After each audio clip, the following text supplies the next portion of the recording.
Hello, Internet. I am Corion, your witch in residence here on YouTube. And I'm going to be talking about one of my other favorite movies for this, my birthday movie series. And the one I want to talk about is Stardust. Now, I do want to say for the record that I am well aware that Stardust, the book by Neil Gaiman, and Stardust, the movie, are two very, very different properties. They're not exactly the same. For the purposes of this video, I am going to be covering the movie Stardust. Now, before I get too deep in, I just wanted to say thank you to my subscribers and my channel members. If you have not become a channel member yet, please consider doing so. It is probably one of the best deals that you're going to get on YouTube. Right now, for my members only, we are doing a series on religions of the world. I have some interesting ones in mind and coming up, so please consider watching that. Additionally, channel members get to see my videos early, so you don't miss anything along the way. Thank you very much, and with that obligatory ritual out of the way, let's dig into Stardust. Now, when I was initially watching Stardust, I was sitting there going, okay, this is the story of a boy learning to become a man. And then I sat down and went, yeah, I mean, and that's a cool and nebulous idea, though, right? And I took a look at all the various types of role models our main character gets. And I started to realize the real strength of this movie is showing that, yes, at some point, every boy has to learn to become a man. But you have a lot of options as to what that looks like. And I want to talk about a few of them, if that's okay. First, we have the main character's father, who is a genuinely loving and caring fatherly figure. He was adventurous in his youth, got into some interesting situations, and then inevitably settled down, and became a father that encourages his son to reach out and strive for his dreams.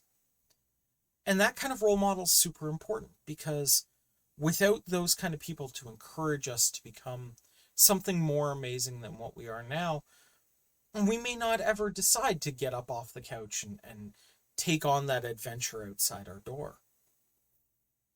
We have the gatekeeper at the wall. Now, his job has always been to prevent people from crossing the wall into the other world, which admittedly, he has screwed up a couple of times, but that sentinel, that idea of a person standing at the gate and dedicating his life to keeping other people safe, is another important archetype for young men to see. Because that archetype is a hard but absolutely noble profession, and I think that logic covers not just a watcher on the wall, but anyone who chooses to dedicate their life to service. And that's super important too. It's really, really critical to understand people who have decided, I'm going to dedicate my life to taking care of other people. And there's a lot of us out there that do that. And I think that's an absolutely important one to remember. We have the captain of the airship, who shows us that you can be into unique things. You can be into, things that would normally not be considered manly, but still be, for lack of a better term, a man. Because yes, he likes to put on ballet songs, do makeup, and dress in women's clothing. But he also teaches our main character fencing. He teaches him how to dance, how to court a young woman, the value in hard work, and the value in dedication to a craft. These are critical pieces. I mean, not necessarily fencing these days, but certainly some form of self-defense. These are critical pieces for a young man to learn. Because if we don't take the time to teach a young man the benefits of hard work, the benefits of dedication to a craft, as well as how to, for lack of a better term, woo a love interest, then we're not really doing right by the next generation, and it'll lead to a generation that doesn't see the value in themselves or others. And I feel that that's really critically important. So, next, of course, we have the role models of the seven brothers who are after the jewel that will make them king, right? We have the one who's ardently set on their mission, but is still a good person, okay? And I think we see from him the dedication and drive that is necessary to sometimes succeed. And I feel like that is an important lesson to learn too. We have the brother that is sneaky and vicious and uses trickery to get what he wants. And while I do not encourage others to trick other people, it's important to understand a person like that. Because without that understanding, without that knowledge that, hey, there are people out there that are going to mess you up. And if you understand how they work, you can do better. All right. And then finally, we have the king, the dying king. And I feel like he's an important model to see as well, because he's actually pitting brother against brother for the ultimate prize. And why do you ask if is that important for a kid to understand? Because eventually kids are going to enter the workforce. And even in some of the most laid back positions and laid back jobs, you will often see us being pitted against each other, us having competition, and understanding that there are people out there that are going to force you to compete. So when you do it, you need to understand that, yes, people are going to compete against you, but there are ways to do it ethically. There are ways to do it morally. There's a right way to be in a competition, and that is to show good sportsmanship, to give it your absolute best effort, because it's not fair to your opponent that you give them less than that. Steel sharpens steel, and if you're only giving the person lead, they're not going to get that sharpened. They're not going to become better by your example. These are all important mentor, father figures available throughout the story. And they teach.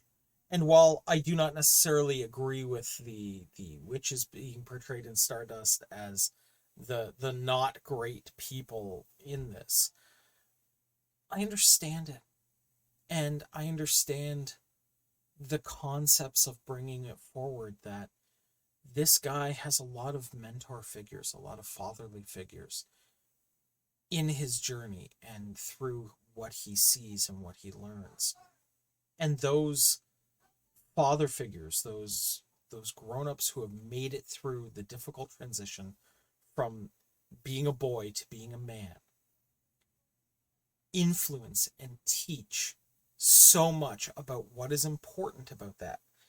And there are tons of stories out there that very clearly lay out for young girls the journey to womanhood. Little Women being one of the most classic textbook examples of this. Finding positive male role models that should be emulated or should be learned from. Having that mentor role to a younger charge is absolutely critically important. And it's also important to see that there are multiple ways to, for lack of a better term, be a man. Okay?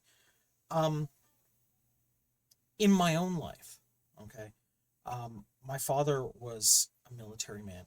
He taught people how to drive tanks and engaged in many actions abroad.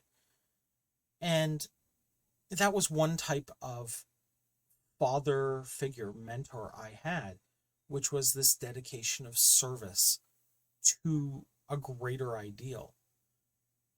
But I also had my grandfather, and my grandfather was, he had fought, but he was also a smith, and he created, and he took care of his community almost in a fatherly way. He made sure that if people were falling through a safety net, he was there to help them get back on his feet.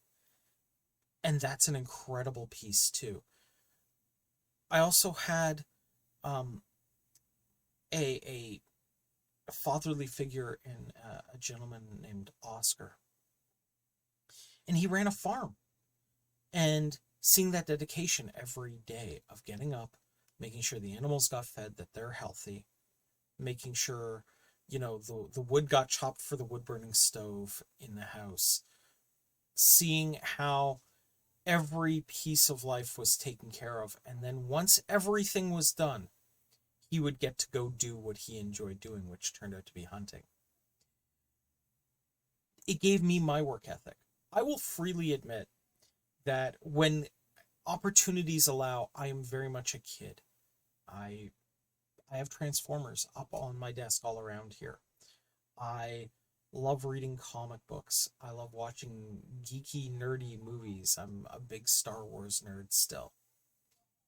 And, and I love my Star Treks. But when the time comes, when the bills come due, I man up. I stand up and I do what I need to do to get things done. Um, I've there's an example of this that I used is I play with a D&D on a night with a bunch of who I lovingly refer to as kids. They're still getting established in life, and they see me as this goofy kind of guy who comes out and plays D&D with them.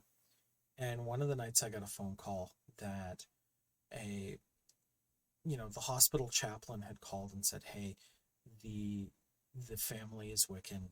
They're losing their son. We need somebody to come out and help." And I shifted. I stopped and went, "Okay, it's time for me to be a priest. It's time for me to man up, for lack of a better term." And so I stood up from game. I apologized to the guys that I did have to go, that I was needed. And everyone saw the demeanor change. And everyone saw that, the goofy, fun-loving Mike who, always plays the weird characters at the table, stopped, went into priest mode, and drove like the Dickens to make sure that a family had the coverage that they needed, that they had a shoulder that they could cry on, that the person who was passing along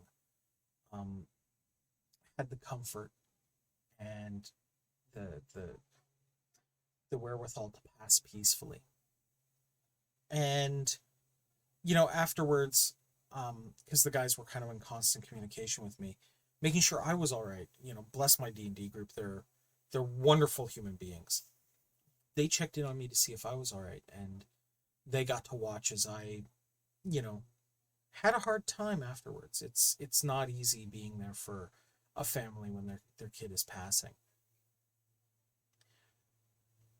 But they also saw that I was slowly coming out of it, that I was able to acknowledge that this was painful, this was hard, that this was very much a sorrow kind of situation. And for the record, being a chaplain part of the time is taking on that sorrow from somebody else, basically lifting the Michael J. Fox famously said that everybody's got a bag of hammers they carry in their life, and some people's are heavier than others. Part of the job of a chaplain is reaching out to somebody and taking some of those hammers for them for a little while, at least. And they had seen that my bag of hammers had suddenly gotten huge and that I was trying to deal with it and push through. And afterwards, they were talking to me and they were asking the question, and they said, like, how did you go from, being one of the guys to being in your job, to being in an absolute pit of despair and crawling your way back out? And the answer is, I had really good mentors. I had really good people around me, father figures, other adults that showed me how to do this, that weren't afraid to show me emotion when they were feeling it, but also showed me how to contextualize that emotion and how to deal with it, how to go from being the goofy kid to being the serious man, to dealing with your problems and then standing back up again. And if I can give any of you that logic, that understanding that emotions are going to happen, you're going to feel things, they're going to suck sometimes, but you need to work through them. And then once they're worked through, once you've processed them, you need to put them aside and stand up and not let that weight drag you down, but be able to stand on it and lift yourself up using that weight. And that's what I love about Stardust, is we see all of these steps along the way of how he learns to be the man he becomes. And that to me is a wonderful lesson. That to me is the lesson that we should all be taking away. And I feel this sort of piece is vital to teaching young people, because let's be honest, we don't sit down by the campfire with our uncles and our grandfathers anymore, and they don't break this down for us. So we use the media, we use the stories that we have as part of our collective culture to teach these things. I really encourage you guys to take a watch of Stardust and look at it from this perspective and realize that this is more than just a fun adventure movie where, that's so inspired by those late 80s, early 90s adventures, and look at it from the perspective of this is a person learning to be a man and what that entails, and the positives and the negatives and the joys and the hurts along that way. I want to thank you all for making it through the video this long. I appreciate you. Guys, thank you so much. Merry meet, merry part, and merry meet again. Take care, everybody. Bye-bye.